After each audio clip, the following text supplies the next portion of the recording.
I call this meeting of the Northeast Independent School District to order. Let the record show that a quorum of board members is present, that this meeting has been duly called, and that notice of this meeting has been posted in accordance with the Texas Open Meetings Act, Texas Government Code Chapter 551. The board will now adjourn into executive session pursuant to the following sections of the Texas Open Meetings Act. Texas Government Code Section 551.071, private consultation with the board's attorney. 551.072, discussing purchase, exchange, lease, or value of real property. And 551.074, to discuss personnel or to hear complaints against personnel. And the time is 5:30.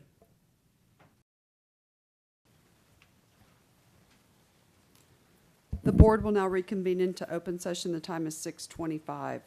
Item 4, matters from executive session. A, personnel, including but not limited to administrative appointments pursuant to Government Code Section 551.074. One, possible action regarding routine personnel, including but not limited to administrative appointments, no action.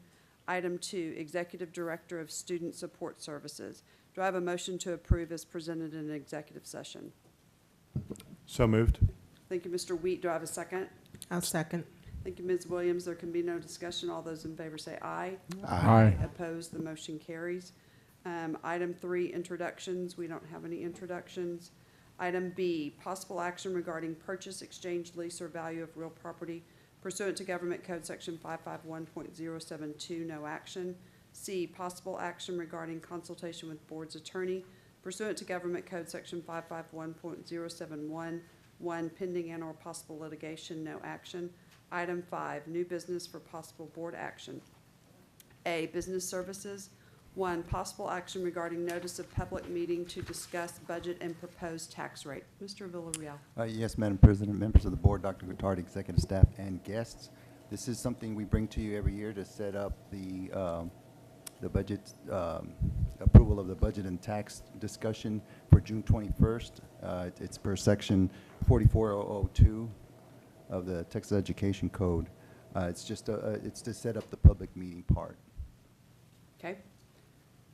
Do I have a motion to approve publication of the notice of public meeting to discuss budget and proposed tax rates in accordance with Texas Education Code Section 44.004, setting the public meeting date as June 21, 2018?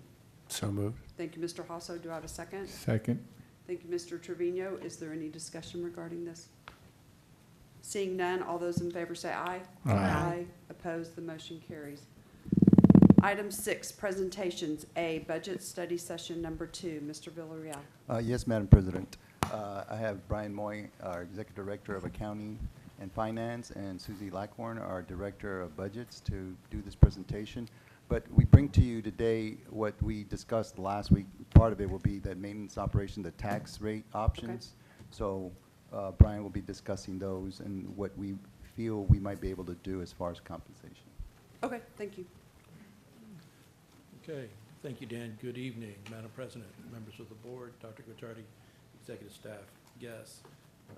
Welcome to budget study session number 2, and I apologize to the 2 new board members for having to go through all this finance stuff so early in your tenure. So, as Dan said, the first thing we're going to cover is we're going to look at our different maintenance and operations tax rate options and what that would do to our overall revenue picture. Second, we're going to do a little bit more of a deep dive on our general fund expenditures. We showed a little bit last week, and of course we're going to show about staffing and compensation because that makes up 87% of our general fund expenditure budget. It's in people. So we're going to go a little bit deeper into staffing changes. We're going to take a look at our compensation, what a teacher pay analysis, what a teacher really makes. And we're going to get a little bit more into the effect of our health insurance plan, what that major benefit has in terms of the overall compensation package for our employees.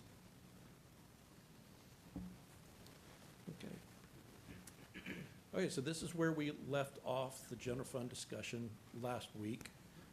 We briefly walked through the $12 million in expenditure reductions that we're looking at for 18-19. Unfortunately, this still left us with a $17 million deficit. At this point, it was asked, well, is there anything we can do? Here's one way of maximizing our M&O funds. As you know, the school district actually levies two individual tax rates. One is the maintenance and operations tax rate to be used to fund the day-to-day operations of the district. Currently, we're at $1.04 per $100 of property value. For consideration tonight is for you to look at what 2018-19 would look like if that rate was $1.06. The other tax rate that you levy is the entrance and sinking tax rate, which is basically also known as a debt service tax rate. It levies taxes that can only be used to make principal and interest payments on district debt. We're currently at 32.5 cents for that rate, and in the models we're showing you tonight, we're going to do a consideration of dropping that to 30 cents. So overall, this would lower the overall total tax rate for the fourth straight year, and as you'll see, it's maximizing the available operating funds. So why did we pick $1.06? State funding formulas actually incentivize districts to raise their M&O tax rate above $1. Back in 06-07, when the state took the maximum tax rate for school districts, the M&O tax rate from $1.50 to $1, it also changed state funding to incentivize districts to raise that rate back up somewhat. This is called the enrichment tier of funding, in that it enriches any penny of tax over $1 that you levy to be equal to what 1 penny of tax that Austin ISD could yield from levying 1 penny of tax rate. So then why not go higher than 106? The easy answer is because we are a Chapter 41 district. We talked last week a little bit about how we are soon going to be entering the world of Chapter 41 recapture payments. And that is based on achieving a property wealth per student above $514,000. But there's actually a second tier to Chapter 41 recapture, and that tier kicks in if your property values per student are above $319,500, which we have been over that threshold for going on 12 years now, and your tax rate goes above $1.06. So for any penny raised above $1.06, we get no extra state matching funds, and we start having to kick back additional money to the state. So we're showing you $1.06 tonight. So total general fund revenue would increase approximately $16.4 million, both from the M&O side and from the state matching side. And here's what that would look like. So what we showed you last week is that first column, $407 million in property tax revenue, $63.5 million roughly in the state foundation program. Total revenue about $516 million. This would add about $16.4 million, raising total property tax revenue to $414.5, and bringing our state revenue up to near $73 million for a total revenue increase of 16.4 to 432.3. We would still be entering recapture in 2019, 2020, but as you can see, we've instead of showing what we had last week, which was revenue pictures in around 510 to 515 each year, now we're looking at revenue 525 to 530, 532 each year. Now, let's roll that back to looking at the first slide, but with $1.06 as a M&O tax rate. If you look at the 2018-19 column for net change there in dark blue, that was a $17 million deficit. Doing this would reduce the deficit to $695,000. So almost exactly break even. A very small percentage when you're talking about $533 million total budget. And it keeps us near break even for throughout the entire state's next biennium. And it would help us, it would maintain us with a healthy fund balance. When you define healthy, in at least the way Northeast has a tendency to define healthy as being at 2.5 months or greater. But one thing that is not still in here is that none of these numbers have compensation increases included in any year. Now, you saw this slide last week where we were comparing total revenue in actual dollars to revenue in inflation-adjusted dollars. The two red markers are new. This is where those lines would be if we went to $1.06. And although the 16 million would be, great to have in the general fund, it's not the be-all, end-all solution to our overall long-term financial problems. When adjusted for inflation, compared to 2010, 2011, we would only, using air quotes, only be $41 million behind in purchasing power where we were in 2010, 2011. But that is much better than the 55.6 million we were showing last week if we don't do the adjustment. Again, this does not fix the total underlying problems, the systemic problems with public school finance. Those really can only be fixed at the state level. So, despite passing a $500 million, nearly $500 million bond issue in 2015, with the INS rate continuing to go down, like I said, this will be the fourth year that the total rate would go down, about 8 cents. That is a if we go this route, that would be a 5.6% decrease in the overall tax rate over 4 years. And I will stop here if there are any discussions or questions. If not, I'm going to turn it over to Susie to look at the deep dive on the general fund compensation expenditures. Questions about this piece of it? No? Okay. All right, thank you very much. And at this time, I'm going to turn it over to the Director of Budget and Financial Analysis, Susie Lackworth. Thank you, Brian. Good evening, Madam President, members of the board, Dr. Gottardy, executive staff, and guests. I'm happy to be back this week to talk about general fund expenditures. And when Brian calls this the deep dive, it's kind of like the middle dive, because at the June 18th meeting, we'll take that really, really deep dive. We kind of put your toe in the water, and then we get a little deeper, and then you're swimming laps by the time we're done, right? So we're going to start with the expenditure side. I want to point out one really important word on this slide, preliminary. So again, all this is subject to change. We're constantly reviewing and analyzing and making decisions as this process grows. And so this is where it stands now. We are meeting later in this week to discuss some more things. So it may change. We'll bring those changes back to you on the 18th.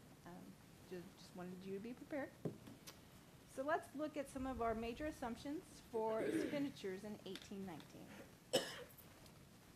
Right now, we're planning on about $800,000 in additional allocation requests. I'll go into greater detail in a little while, but this is how our campuses and departments request more funds for the next year.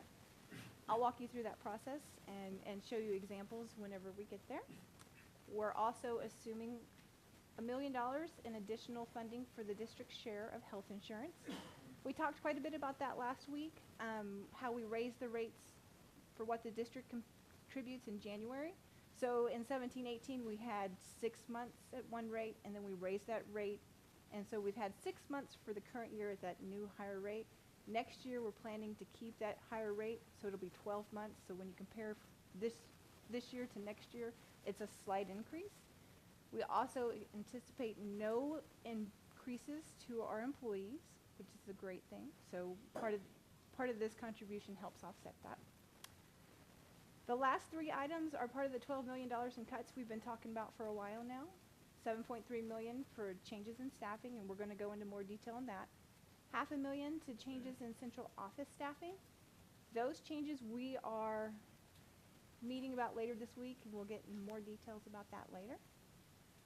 $3.8 million is due to changes in non-staffing cost containment. So basically, we cut the discretionary funds that campuses and departments have, and so we'll be spending less on non-staffing items, but We don't spend a lot of time covering that since 87% of our budget is, like Brian mentioned, salaries and benefits. So let's talk about that campus staffing. Of the biggest impact for the cuts is teaching, obviously. FTEs represents full-time equivalents. So for the districts next year, we're expecting 109.5 fewer FTEs, which will give us $7 million in savings. The biggest impact is at the elementary level, and that is where we're feeling the biggest impact of the enrollment loss. So the charter schools are pulling that age group a lot more, and so they're going to feel the brunt of the FTE loss to a greater extent. And keep in mind that for the current year, we were under our projections, so we lost more students than we expected. So we're making up for 2 years, so there's the projected loss for next year in students, and then there's what we were off for this year. So it seems like a very big number, but remember, we're adjusting for 2 years. The other thing to remember is that no one has to get laid off in this process. We lose enough teachers through retirements and resignations every year that this will just be taken care of through attrition. And if we're lucky enough to where the opposite happens than what happened this year, and we have more students than what we projected, we build into the budget every year a contingency to hire new staff in the fall. So we have to maintain our 22-to-1 ratio as best we can. So if we find out we were off and we have a lot more kids at a certain place than what we were expecting, we have that contingency set aside so that we can hire those staff right away and get them in the classroom so that our students aren't as disrupted. Keep in mind that about over $6 million of the savings is from the enrollment loss, but we also changed staffing ratios. So another $700,000 of the savings is directly related to us changing our staffing ratios. Okay? The middle school and high schools don't have nearly the drastic impact as elementaries, just 8 FTEs each. So let's talk about campus administration. Currently, we have 2.5 additional FTEs planned for about $193,000 additional costs. At the elementary level, that is actually a decrease of 4 assistant principals, but an increase in other areas. Counselors, licensed specialists in school psychology, and speech language pathologists. So we're shifting a little bit of where we're staffing our administration. So that's 2 FTEs at the elementary level, an additional FTE at middle, and half an FTE reduction at high school. Not a lot of changes there. Campus assistants are a lot like teachers in that they're greatly impacted by the number of kids you have. So for next year, we have 15.5 fewer FTEs to save us $431,000. At the elementary level, that is almost entirely at the elementary level, 14.5. And they're just like elementary teachers. The fewer students you have, the fewer teachers you have, the fewer assistants you need. But at the same time, if we end up on the other side and get more students in certain areas, we'll use that same contingency to add back staff as we need. And I'll just keep knocking on wood that that's what we have to do. It'll be nice to have to spend some money for that reason. And at the high school, we have no change. So that's how many staff we're looking at for next year. Let's talk about paying them. We want to show you how much it costs the district to give a raise. We want to give you some history on what we've been doing with raises in the past. And then we really want to dive deep a little bit about what pay looks like for our teachers compared to other districts. And we want to combine that with health insurance because your net pay is very different than your gross pay. And it gets lost a lot in time with a lot of employees. You'll get all excited, oh, I'm getting this big pay raise. And then a few months later, when the health premiums change, you didn't get nearly as much money as you were expecting. And so it's really important to educate our staff and keep in mind that those two things are very big pieces of your paycheck. All right, so let's talk about how much it costs. A 1% raise is about $560 for the average teacher, and it costs the district to give everybody a 1% raise over $4 million. A 2% raise would be about 8.2 million, and a 3% raise is almost 12.5 million. This just gives you a frame of reference as we're talking compensation. Here's our history. If you look in recent history, not counting the current year, we've done a really good job of staying in line with inflation. So we have the Consumer Price Index over there on the right-hand side for Texas. And as you can see, our percentage of raises have normally outpaced inflation, which is a great thing. Now, we want to start comparing the district to others, and we do that in two different ways.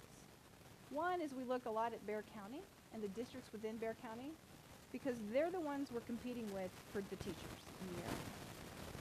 The other thing we like to do is build a group of other districts that look like us, size-wise, money-wise, and compare ourselves to them throughout the whole state.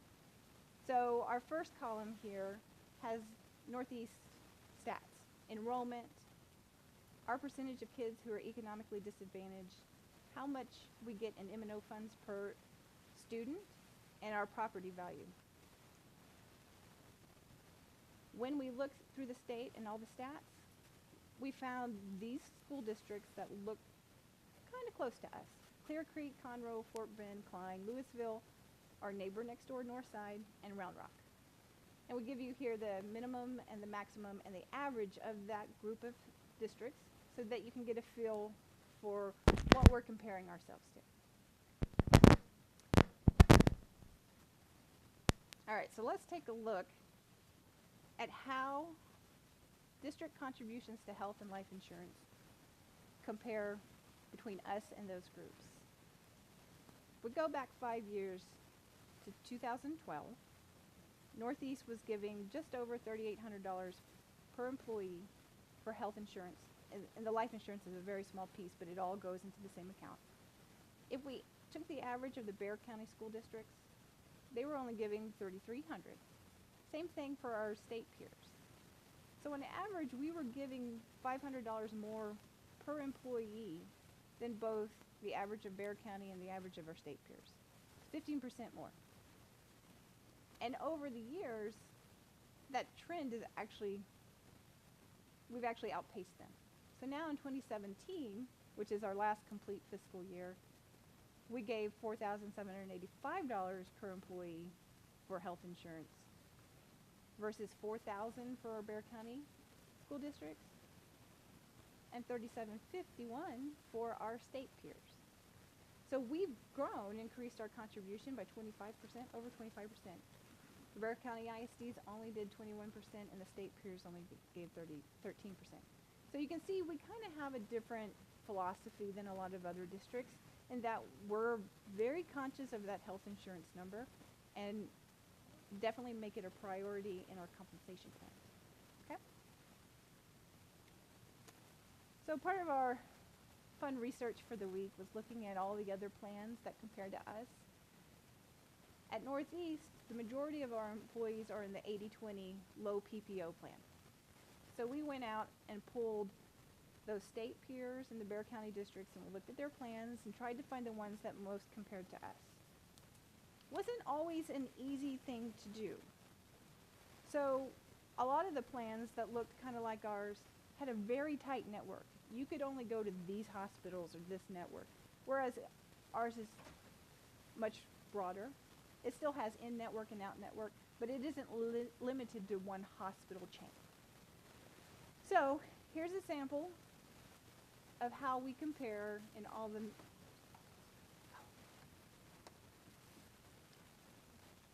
Sorry, does that sound better? I had no idea. I could have been talking all night at that.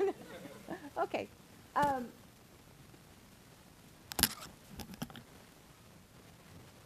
here are 4 sample plans from other districts who are not on TRS Active Care. So TRS Active Care, once districts enrolled, they couldn't get out of it.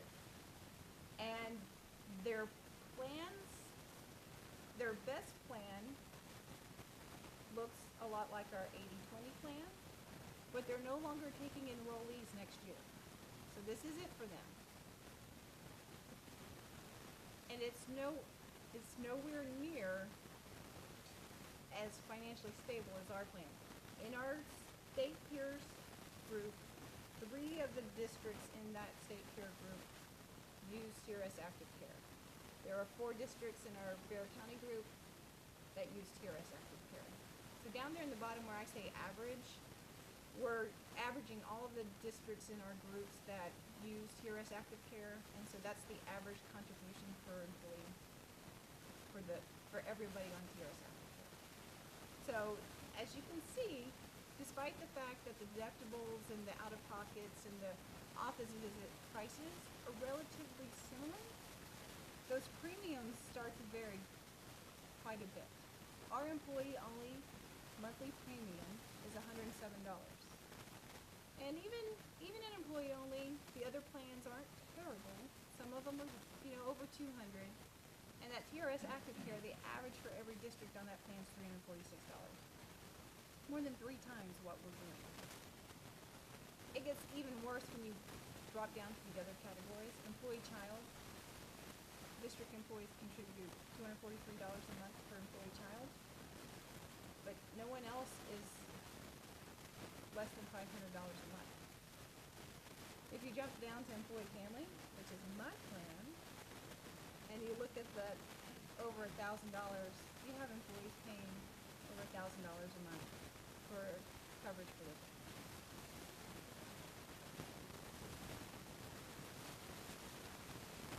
So let's combine some of this information with our salary.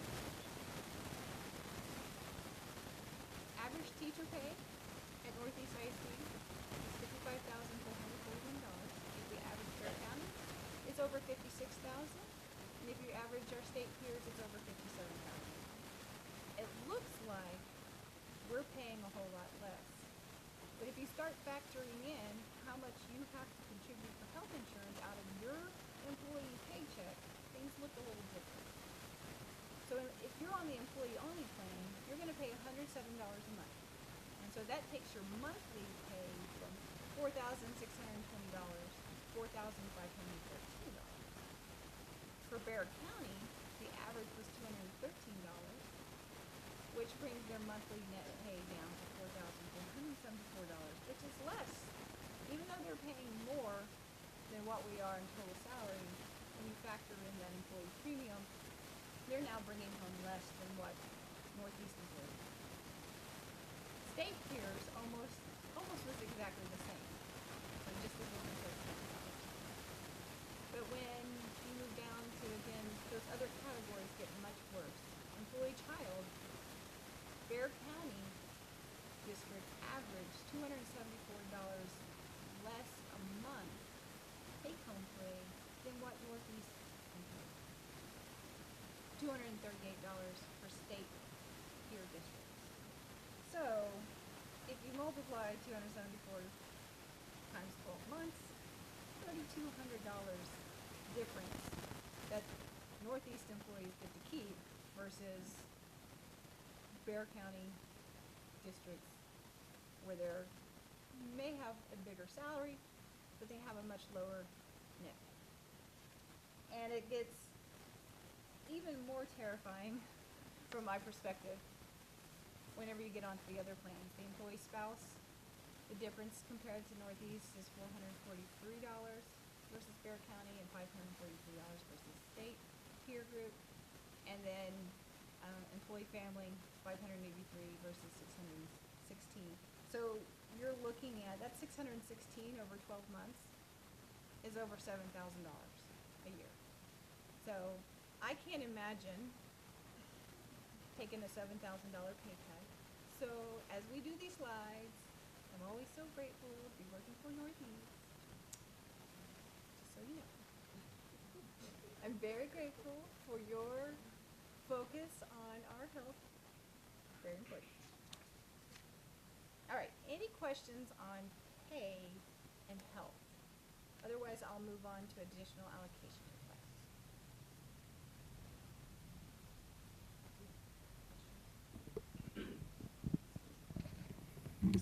Just had a brief question. Where is Clear Creek and Klein? Houston. Klein, or Clean? Klein. Both Houston. Okay. Anybody else? No? Okay, go ahead. Moving on to additional allocation requests. So every year, we calculate campus-based budgets based off of how many kids we're projecting and what types of students we're projecting. And we do department budgets, we send them all out, and then we give them a window to come and ask for more funds for the next year. And they have several questions they have to answer. They have to justify what it is they're asking for, talk about how they're gonna evaluate whether or not it was a successful thing to implement. And executive staff then gets together, they prioritize them, and they choose how much they're going to fund each year. So it's a nice, long, drawn-out process, vetting a lot of requests every year. In the past, this is where we would do a lot of new programs or initiatives and try new things. And as our funding situation has become more and more dire, it's really become about the necessities now. And you'll see that here in a second as we talk about what we are planning to approve for next year. So of the requests, we're looking at just over 800,000 in total requests for next year that we're planning to approve. 200,000 almost for staffing. Just under 500,000 for non-staffing items that will be ongoing. So that'll be in the budget every year going forward. And then we have just over 100,000 for items that will only be a one-time thing. So they'll be in 18-19's budget, but they'll be cut for 19-20's budget. So let's look at a little detail. Business services, we break everything up by division, sorry. So each associate superintendent reviews their divisions and does it that way. In the division of business services, there were just two. One is the increase in the SHARS Medicaid billing. So SHARS stands for Student Health and Related Services.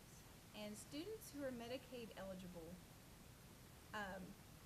receive services from the district that are Medicaid reimbursable. So things like nursing, speech therapy, physical therapy, counseling, those types of things are eligible to be reimbursed through the Medicaid program. So we file that every year, and the billing service is going to go up in cost. It's going to cost us $226,000 more. However, we generate between $7 and $8 million in revenue from our Medicaid billings every year. So it's kind of one of those things that you're definitely not going to shoot yourself in the foot to save that money. You can't walk away from that much revenue. So it's one of those necessities that we're going to have to do. We have no control over it. Textbook software is something we've had. We have a large inventory of textbooks, so we have to track them, inventory them, send them out for repair, lots of fun stuff. In the past, TEA allowed us to fund that through an allotment they gave us that's called the Instructional Materials Allotment. That's what IMA stands for. If you hadn't noticed, we're full of acronyms here. So IMA is the Instructional Material Allotment. It's outside of the general fund. TEA gives it to us specifically to purchase instructional materials. And they used to let us pay for the software that let us inventory and track our textbooks out of that fund. And now they decided we can't anymore. And so the general fund's going to have to pay for it. So it's one of those things that we're, again, have to do. For instruction and campus administration, the biggest item is $75,000 for band and orchestra program funding. Over the last few years, well, it's more than a few, we haven't increased their funding despite the fact that their number of students is constantly growing. So the more students you have, the more instruments you have, the more repairs you have, the more replacements you have, and as always, the cost of those things never goes up, so it's continuously growing, and we've been giving them the same amount of money for a long time. So it was past the point and they needed the additional funding to be able to keep up with keeping our instruments in shape for our students to use and learn with. The next item is for a teaching position at the Alternative Middle School. It's a program called SWAS, School Within a School. This program was in place for 17-18, and because it was new, they had to request to, that it, prove that it was successful and request to keep it. The School Within a School is for the entry point for students who are the biggest safety risks. And so they are kept in a smaller environment with less interaction, with focused instruction. And the goal is to take these students who are high risk and help them be successful. So we're also taking them out of more interaction with everyone else since they're our biggest safety risk, giving them time to learn skills that will help them when they go back into regular instruction.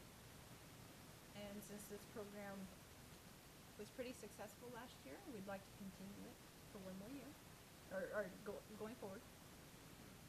And you may already be aware, but we've moved some administrative offices from Perrin Central. We have that strip of buildings over at Perrin Central. It used to house technology and print shop, and we've shipped them off to the warehouse. And we're expanding our career and technical education over there in that Perrin Central strip. So next year we're going to have Diesel and Medical Professional Academy, and it's going to greatly increase the number of kids visiting that facility. So for safety reasons and for administrative reasons, we want to add a receptionist to that facility to help with keeping everybody where they're supposed to be and making sure that there's someone there to take care of the phones and handle any kind of problems that come up. So we have a receptionist there for $32,000. Our next item is an increase in the pre-K for SA tuition. So we get some revenue for those students who are going, but the budget that pays for the expense of the actual tuition hasn't changed since the program implemented. And so back then it was about 150 kids going, and now we've got over 260 kids going. So the price has gone up, and we haven't increased the budget. So even though we're getting more revenue, we need to increase the budget so that we can pay the bill without impacting that department's operations. And sadly, the Bradley School Mill Springs cabin teacher is retiring this year. Mr. Bailey is doing something that I can only dream about. And so in order to maintain all the services he's been providing as an employee, we're going to add $15,000 to the budget to pay for consulting in order to keep that program as solid and strong as it is. And next year, Lee High School will have a cosmetology program. And the students there have to have so many lab hours in order to qualify for their cosmetology operator license. And the instructor will need to be there for the labs, which have to be, it's so many hours, it has to be after hours. So they're going to open to the public approximately one night a week and then one Saturday a month. And we'll need to give that cosmetology instructor a stipend for all the after hours work they'll do in the labs so that those students can get their operating. Can you clarify for me, Susie, the consulting for Mill Springs, is it for Mr. Bailey or so? Okay, thank you. That's the plan. Okay. All right. Operations is last but not least. They have $300,000 in total. $100,000 is for 2 additional officers to patrol. So we currently have 5 officers patrolling, and they have about 10 campuses each at the elementary level. And so if we throw 2 more in, they'll have fewer campuses. We'll have greater visibility. We think that's a really good thing to have. When you have 2 new officers, we're not going to have them walk around the district. They're going to need a vehicle. So won't do us any good if they're riding a bike. So we need new patrol cars, but that's a one-time cost of $64,000. We're also funding a social media monitoring from Social Sentinel. As you are well aware, that's a source of a lot of our threats and rumors. And so this program helps monitor postings and chatter on social media to help us stay ahead of it. It does a much better job than we can do for ourselves. And you may remember, we've been here for a few years, a law was passed that requires us to put video cameras in special ed classrooms if requested. We have made this a one-time thing every year as we've been getting a gauge for how much it costs. It was over $40,000, I think, the first year. This current year, we're trending a lot less, but we want to make sure we have enough funds in place to pay for those. Ultimately, we should be able to find a better number and stick with it and not constantly bring it back to you. But they keep changing they're constantly hammering at this, and we just want to make sure that we're setting aside funds to be in compliance. So that's all that one's for. And hopefully, we won't have to spend it all. And that's it for additional allocations requests. I'm sure that's more detailed than you ever wanted to know about that $800,000. But if we take the revenue picture that Mr. Moy talked about and combine it with a small compensation for next year, we wanted to present to you an idea of what that would look like. So we won't do a compensation recommendation until the 18th. So this is not a recommendation, but we wanted you to get a feel for what throwing compensation in with the $6 as our tax rate might look like. So this is our fund balance forecast through 2021. 18-19 includes a 1% salary increase and a 1% retention supplement. Now keep in mind, 19-20 does not have a continuation of that retention supplement. So you'll notice our expenditures actually go down there, and that's not just due to a projected enrollment loss. There are no other salary increases in the future years. It is just 18-19 only. And doing a 1% increase in salary and a 1% retention would cause us to go from that almost break-even number that Mr. Moy showed you to a loss of about $9 million, sending our fund balance down to about 2.4 months. But you'll notice that we stay around 2.4 months, even with that 1% raise continue, as it stays with us forever, the gift that keeps on giving. So a loss of $5 million in 19-20 and a positive of $2.1 million in 2021. Keep in mind, there are 2 legislative sessions on here that we have no idea what will happen. The forecast here has the same thing that happened in 17, which is absolutely nothing. So we built nothing in, but they could do something to help us, or they could do something like unfund a mandate, require us to spend money that they don't give us anything for. So we have no idea, but we're forecasting nothing for a legislative session. Susie, on the forecast for 2020-2021, if we don't do the tax rate option, we would be at 1.6 months in 2021. If we do the tax rate option and not give this, we'll be at 2.8, but doing a 1-and-1 would get us down to 2.4, and that's really, really manageable. And just hoping and praying that the legislature does something in 19 or 21. And I guess Dan or Brian or Susie, whomever, assuming we still don't, or assuming we stay where we are, which is at the 104, our delta still, or the bogey that we still needed to make up was it roughly 17 million still? Was that right? Those, Yes, compared to have a break-even year, the delta 17. So we're, by going to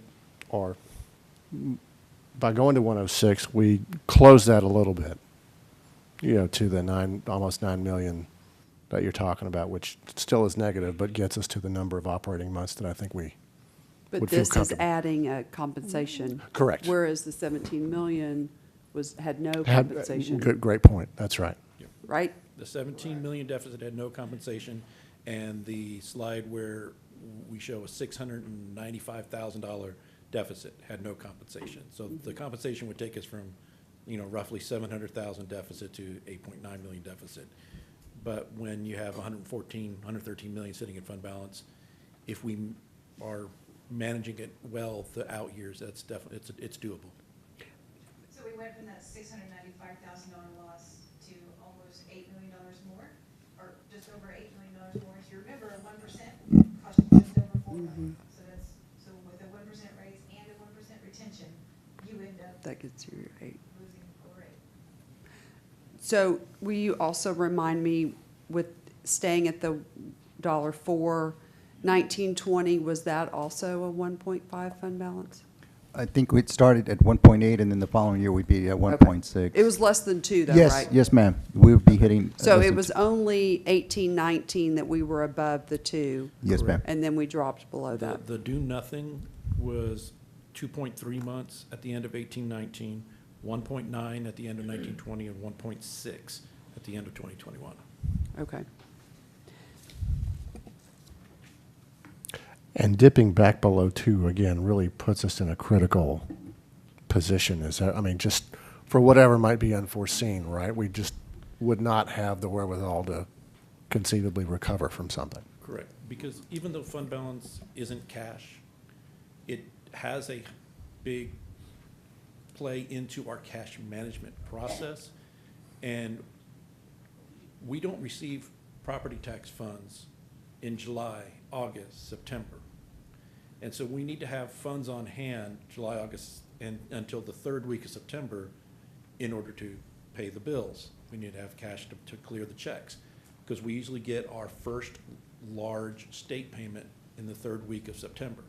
But as state monies do this, the first 45% payment gets super small. So then we need to have even more funds available June 30, because we're not relying on a $70 million payment coming from the state at the end of September. We're relying on a $15 to $20 million payment coming from the state at the end of September. So we need to have more available at the end of June in order to just simply keep things going until then the tax money starts coming in.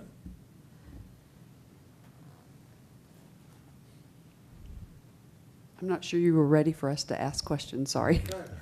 Oh, look, there's the next slide. But if you don't have any more questions about general fund, Mr. Moy's going to come back and talk a little bit about debt service. Well, when's the last time we did a raise in retention for employees? 2016. 2 years ago? 2016. 17, yes.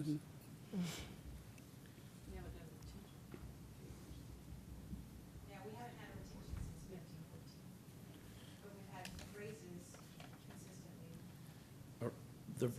The retention is something that we use as a management tool for if things go bad in the future.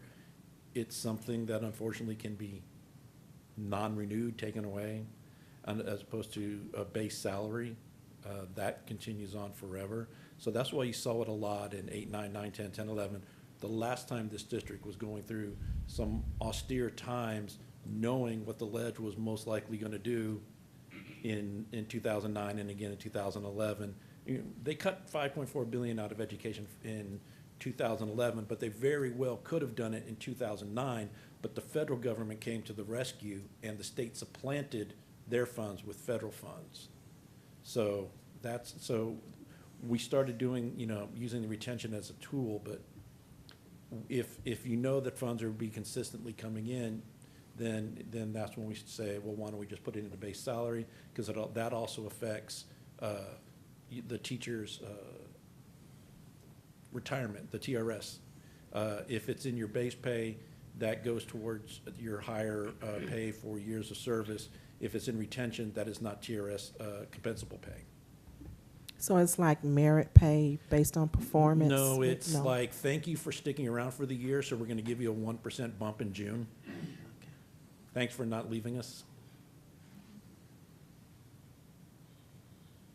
Anybody else have any questions before we move on? I might have some, but I want to see what's coming first. Okay.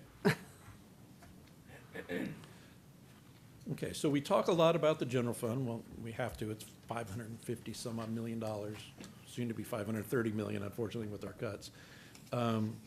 And last week, we discussed briefly the School Nutrition Services Fund. You're not going to hear about that fund again until Budget Study Session number 3. They are well in control. And so this is the third fund that you are required to adopt a budget for by law, the Debt Service Fund.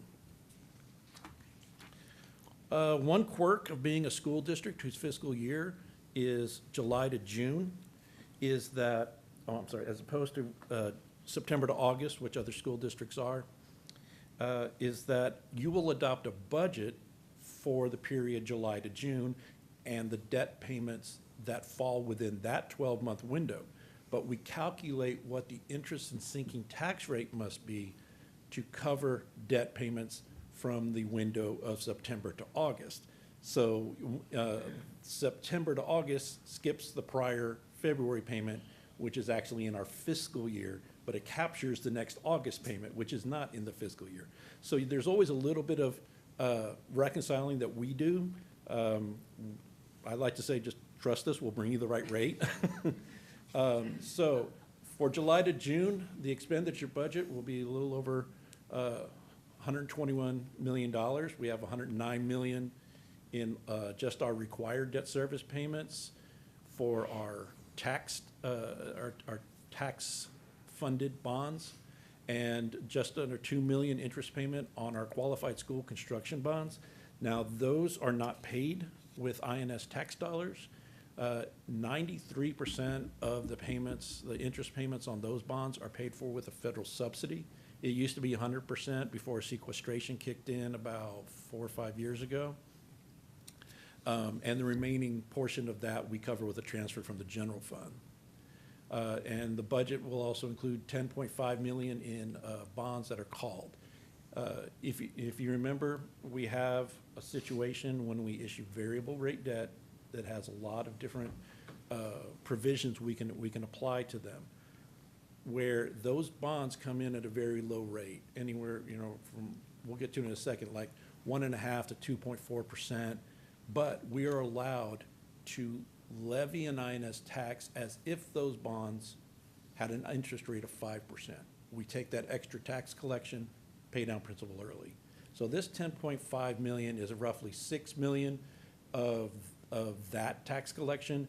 And then if you remember last September when we adopted the INS tax rate, once we received final certified values from the appraisal district, our INS tax rate was recalculated to be lower than the rate we published in the newspaper back in June.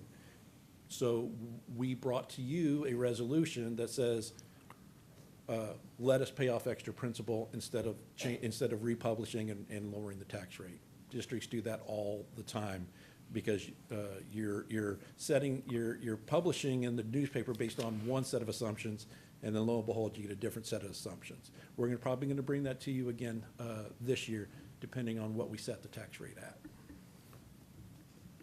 So what's our plans for 18-19 to do with that money? We're going to continue the commercial paper program. I'm sorry, I skipped a bullet. We have a transaction in July. You passed bond orders in May for this transaction. We have one of our variable rate series, 2013A, is coming due, and we will probably be really close to using up our line of credit with our commercial paper. So then we will issue bonds, pay off the commercial paper, let us start that program up again for another year, and we will remarket or refund this variable rate series. We will continue the commercial paper program. Our contract on that does not run out until May of 19. We will then consider whether or not we are going to extend the program beyond 2019. I believe more than likely we will. Short-term interest rates are rising significantly more than long-term rates. The yield curve is flattening, but I think we are still achieving savings simply by not issuing debt that we don't need. We don't issue a piece of commercial paper until accounts payable says, hey, I'm out of money. So we're not paying interest on debt, on debt that we don't need exactly at that time. We'll reassess that and bring it to you next May. And like I said, we're gonna continue to use our option to set the INS tax rate at such to where we're able to do these wonderful early calls of principal. Because every time you knock principal off the back end of a bond issue, you're saving years and years and years of interest payments on those principal amounts.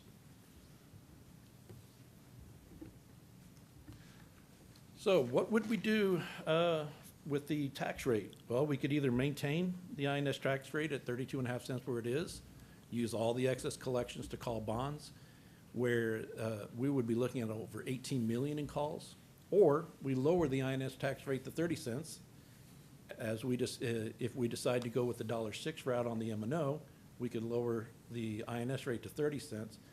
And what that would do is basically just lower the excess collections and do fewer calls. It would in no way bring us to a point where we said, oh, if you lower 2.5 cents, we're not gonna be able to make our debt payments. Not at all.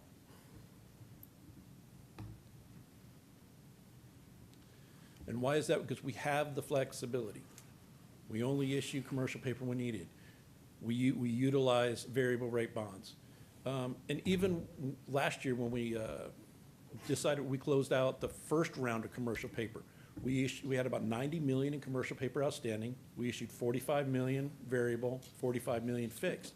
But even the fixed rate bonds, we didn't just say, well, we're gonna dump them into a traditional 30-year bond. We did it for 19 years because technically 20, the first year was the commercial paper, and then we're gonna refund the commercial paper and pay off over 19 years, so a total of 20. Just like you always hear, well, if I got a 30-year mortgage, but if I pay it off in 15 years or I pay it off in 18 years, I'm gonna save this much money in interest. Well, we had the capacity to convert $45 million, not into 30-year bonds, but 20-year bonds. And that in itself, over the life of those bonds, is gonna save NEISD taxpayers over $12 million. So we have the tools available to us to be flexible, to do what's best for the taxpayer, and still be able to be flexible in terms of possibly being able to help out on the M&O side. So here's the preliminary income statement, both at the 32.5 cent tax rate in the middle column and the 30-cent tax rate in the far right column. You'll see that bringing down the revenue would mean that our net revenue over expenditures at 32.5 cents would be 11.1 million. At 30 cents, it would only be 1.2 million. I mean, we'd still be at break even. Now, the other sources, other uses, I put it on there because I have to, but I would really like for you to just ignore those, because just like we have TRS on behalf we discussed last week, we record on our books money as if it comes into us from the state, and then we turn around and cut a check to TRS. Anytime we do bond issues, from an accounting standpoint, we say, oh, we sold all these refunding bonds. All the money came to us, and then we paid off the old bondholders. The money coming into us is other sources. Money going out to the existing bondholders is other uses. Northeast never sees a penny. It's all done electronically. It goes from the underwriter bank to the agent to the other bank.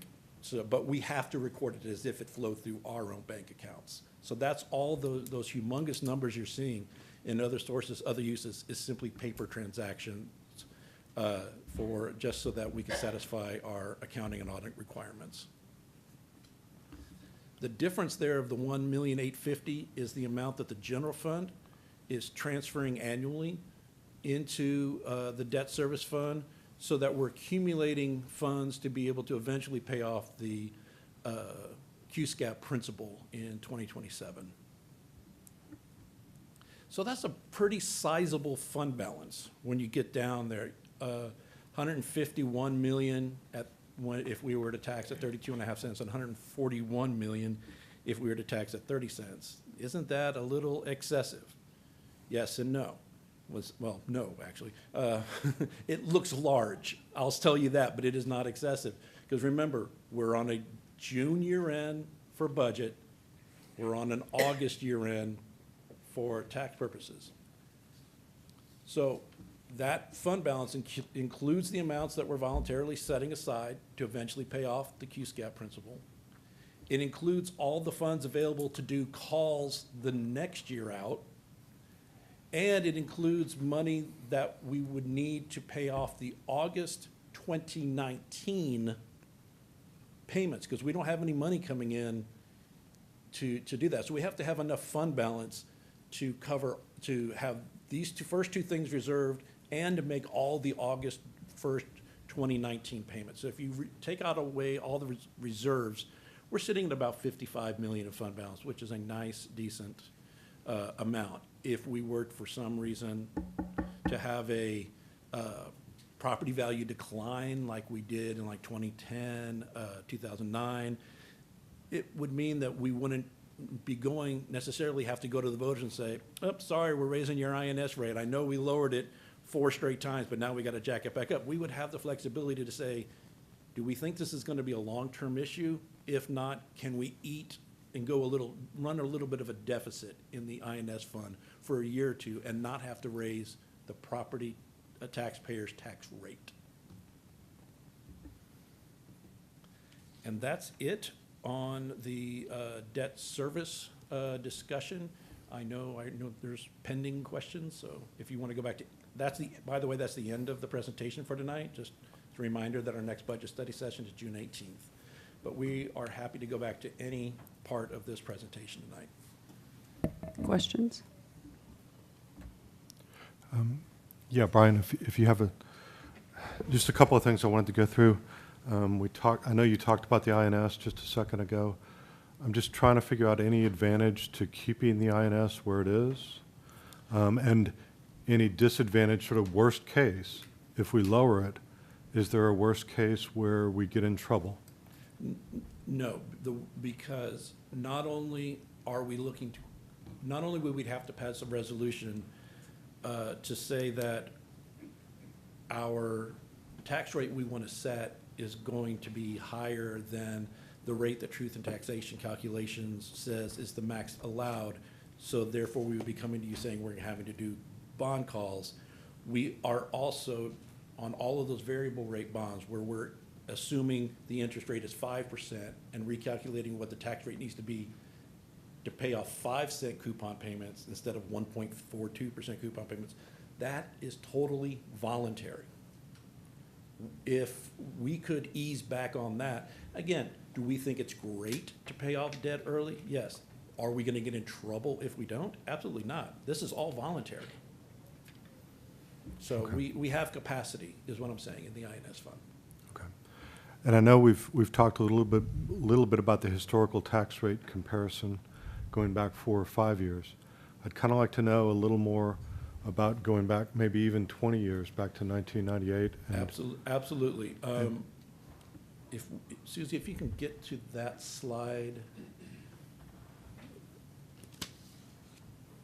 I can tell you that slide started, if you notice at the far left, it said that the INS tax rate was at 40 cents. It was like 40.06 cents. We had been at that rate. There you go. That first rate there, 0.41, that we had been at that tax rate for several years. And for a few years before that, it was like at 36.3 cents. So it had been on a climb from, say, 2006, 2007 to here, and then we started bringing it back down. But I'm more than happy to provide you all the historical data. Well, not just on the INS, but the combination. I think okay, the combination is a big deal. Right. And that showing people where our tax rate is gone and how we're using our money, and that if we go back as far as 98 or I think that's a good starting point. Right. Would help people understand where we're coming from now. Absolutely. In fact, I can go back. Yep, here. Brian, what was the year where we had tax compression? That's this right here. Nope, that isn't. This is after tax compression. I'm sorry, I thought I had it. Our M&O 06, used to be $1.50. $1.50. We're at $1.04. So I think that'd be great information for you guys to have, that when the ledge required that we reduce our M&O tax rate from $1, all districts, not just Northeast. We were at $1.50. We went to $1 and gave board members the opportunity to raise it by 4 pennies. Remember what year that was? We did that over 2 years, so it was 06, 07. Okay. We did 103, and then 07, 08, we added a 4th penny to where we are now. So I mean, in one stroke of the pen, taxpayers got a 33% reduction to their property taxes. They got a 33% reduction to their property tax rate. Right. Everyone looks at their tax bills and goes, Right. what the heck? At the same time, appraisals were going up 10% a year. When we know the appraisals are separate, but not everybody else does, and so Yes. trying to get that out there is important. I just think that the rate comparison going back would be a big deal, and hopefully we can get something a little farther back than just 5 years, a little farther back than the 6 years. Absolutely. We have rates going back till 1950s, but I'll stop around somewhere in late 90s. Mr. Weed, we also, when we did the bond issue for 2015, we promised our taxpayers that we wouldn't go up on our INS tax rate for 5 years, and we've gone down 7.5 pennies. So, I mean, I think we're holding on to that promise as far as not going up on the INS rate. I think we look great on the rate, and that we need to advertise that a little more if we can, Yes, sir. and put it in historical perspective especially. Moving to one other topic, hopefully, and this may not be your area, it may be somebody else. Is anyone else concerned about staffing changes, losing as many teachers as we will? I know we're losing students, but we're going to lose 100 elementary school teachers and maybe a few others along the way. Can you address that, please? All of that was done through attrition. Nobody is being riffed. I've not heard, I've heard some concerns expressed from the principals, but they understand that the lowered enrollment is the cause. So while they don't like it, they understand it. When you have 3,000 less students over 2 years coming to your schools, you need less teachers, less professionals in the classroom. So one thing that we're incredibly proud of is the fact that, unlike a district just south of us, we're not riffing anyone.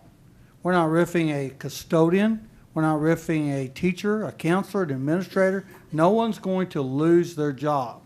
We will easily get these reductions in staffing through retirements, through spousal being, need to move to another location. So we feel very good about the staffing model as it is right now. And, with the kind of revenue reductions that we're seeing from the state level, I think that this is a trend that may continue. So we have to be very diligent in how we staff throughout the school district. Absolutely. And some of the teachers who might have been misplaced through the resignations that Dr. Gottardy mentioned are being able to be absorbed back into their campus, and we will try to do that as much as possible. So, and the concern, I guess, would be when we staffed for 900 more elementary children than actually showed up, you would have then some classrooms, because we didn't, we're not going to cut the teacher mid-year, is that you're going to have some situations where, yeah, you may have a 12, 13, 14 in a class, where by balancing that out through here, those classes may jump to a 19 or a 20 next year. But we didn't staff to say, well, we're going to go above 22-1. And in some classes, some schools where we know that there are more challenges, we deliberately held the ratio below 22-1. It's just we're not going to have the 13s and 14s anymore, as many. Thank you on that. And one last thing. I know I promised that was my last question, but there was one other little thing that I saw and I thought it was a cost that we have a cost for pre-K for SA. Yes. And I know this kind of irks me in a little way, because we were promised that it would never cost us anything. And I'm wondering how we've ended up with a cost from pre-K for SA, even though it may benefit us a lot. it doesn't follow with what we were promised. Those students, even though they go to pre-K for SA, run through Northeast ISD attendance reports. So we get the half-day funding for them. We turn around and send roughly 3/4 or 80% of that funding to pre-K for SA. So we net a little bit of money for each one of those children. The reason we're having to go up is simply because there are more anticipated enrolling in pre-K for SA, but that means we're also going to get the additional state revenue for those students and turn around and send the majority, but not all of that money to the city. So it's just the fact that we didn't show you specifically when we were discussing revenue, this is how much revenue is going to go up because of more kids for pre-K for SA. We just showed you the EAR for the additional expenditures. Okay, so that's just the expenditure. As far as we know, it's still a wash. It's more than Washington. I mean, Okay. the total checks cut to pre-K for SA is nearing $700,000, but we're getting way more than $700,000 in state aid because we get to count them as Northeast kids for purposes of state funding. I feel better. Thank you. We're not so nice that we give the department that pays the invoice to pre-K for SA the revenue. Yeah. So they only get the invoice, they don't get the revenue. So we need to give them a little extra budget to pay that little higher invoice, even though over here, Mr. Moy and I took that aside, right? We just stick that revenue aside. But Yeah. that revenue is kept out of their budget, and so that's why they need a little bit more money to pay the invoice. But in our revenue projections, we have to increase for the additional AEA. Thanks. Anybody else have any questions? So back to the FTEs, might we see movement among the campuses in order to address staffing changes, like if, yes, okay. And we're very deliberate about that in the beginning of the year. Very aware of numbers. We meet every day, and if we need to move staff, we do. I Okay. think we've shared that before, that we have a staffing committee that meets every day for about the first month to 6 weeks of the school year. And if we see a teacher or several teachers at one school that we can combine classes, because they're at 10-1, and we can move someone because the school is all of a sudden has more kids that showed up.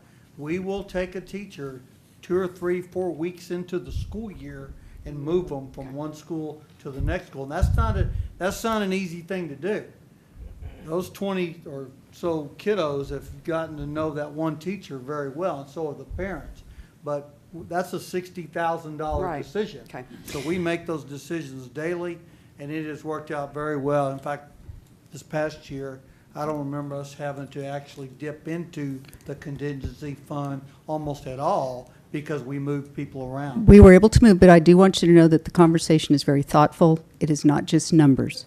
We talk to the principal. We have all of the people in the room who have an understanding of that campus, and it's very deliberate and thoughtful conversation. Okay. It Just doesn't out of- even, I'm sorry.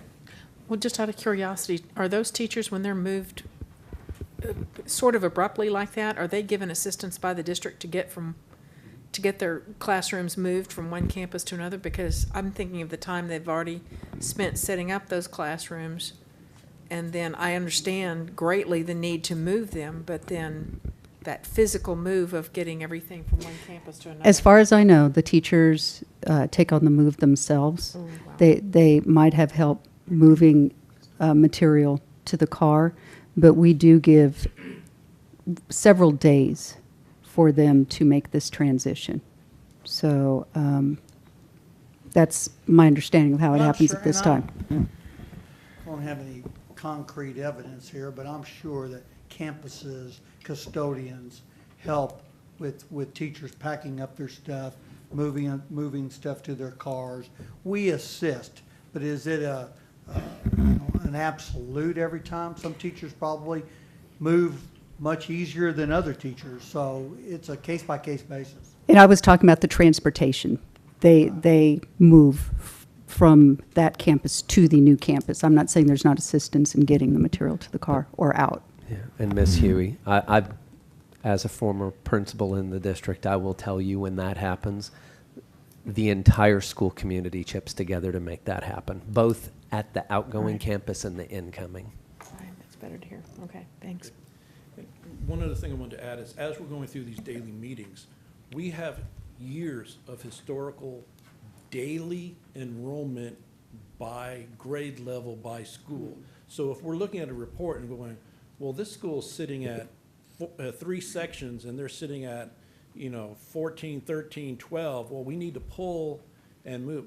Well, but we look and we go, but historically, this school doesn't start to fill up until the week after Labor Day. Oh, And so we know that this school traditionally is going to gain 20 more kids between now and September 12th. Let's not take that teacher. right. Okay. I'm not finished. Absolutely. You're like it. Well, I'm not exactly sure where the slide was, but I want to kind of talk about the compensation. And the fact that really, and I know we're not making any decisions tonight, but it looks like the only possible way that we could do this compensation is to do the up to, down, and 2.5. Is that kind of your thinking? Absolutely.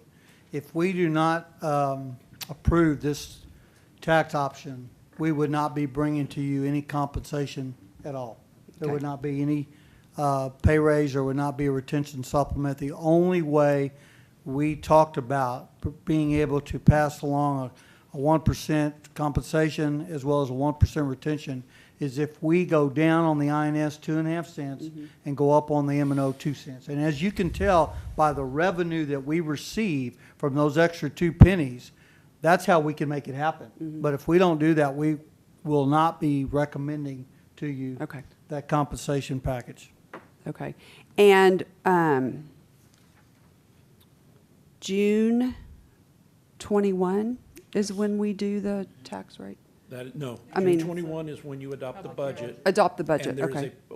but this is the chance for the public to come to the podium and speak regarding the budget and regarding the tax rates proposed in the notice in the newspaper. But those tax rates do not get adopted until either late August or Okay, early September. Okay. So, but we're lowering, I mean, we can tell our public, we are lowering your taxes by half a penny, right? Because, If I we mean, do the this. tax rate. Yes. So that is the net effect to our taxpayers. So even though we're trying to raise that, we're lowering the other rate. I mean, to me, it's a no-brainer. We really need to come up with a compensation plan, I think, for our teachers and staff, since we weren't able to do anything next year. So, all right. Anybody else have any questions or comments? Thank you all so much for your presentation and all your hard work. And on that, we will have item 7, adjournment at 7:42. Fun question.